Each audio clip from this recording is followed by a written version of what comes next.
In endeavoring to figure out an approach to dealing with a situation, the part that we're currently thinking about is how do we understand the situation itself? And we talked about that the situation appears as an event, even though it's not really an event. It's just at this point in time, it managed to get our attention, and we realize that for one reason or another we have to deal with it.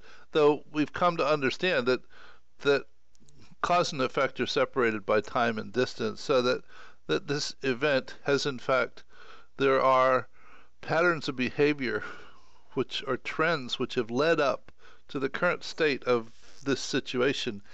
And to understand the situation, it is often extremely important to understand those trends over time. So, I mean, if I'm considering a situation of declining sales, um, have there in fact been customer satisfaction surveys done over time? How has that been trending? How has our pricing been trending? Our costs? What's happening in the marketplace itself? There are a lot of different things that could in fact be relevant to this situation, and it's appropriate to in fact do research to figure out aspects related to this situation that we can develop trends for to better understand the situation. Now, the trends are in fact not the cause of the situation, though they are in fact an indicator of what has been developing over time. So there are times when we can do research and develop these trends, and it's important to understand the time frame over which it's appropriate to develop the trends. You want to develop them over a time frame that's relevant to how the situation has changed.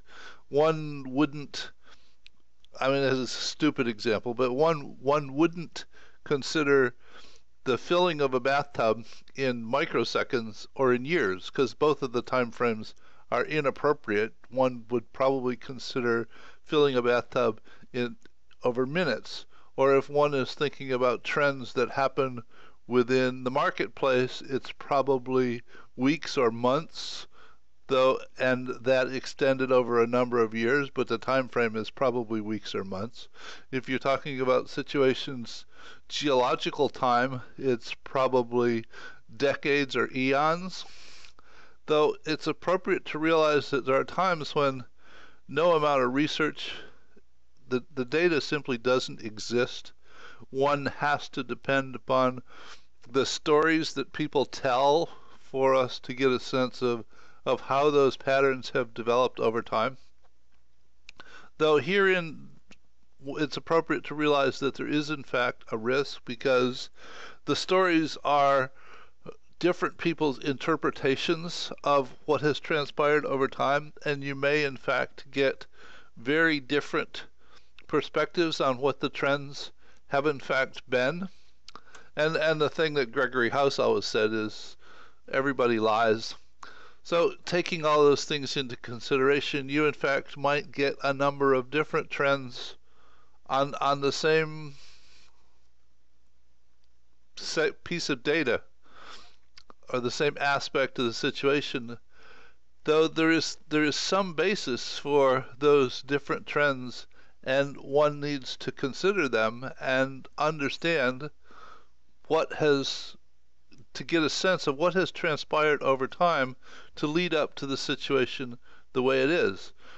So once we understand the situation and understand the trends over time, then we have the beginnings of being able to go back and look at the set of interactions that's actually responsible for creating those behavior patterns over time, and we'll get to that in another video.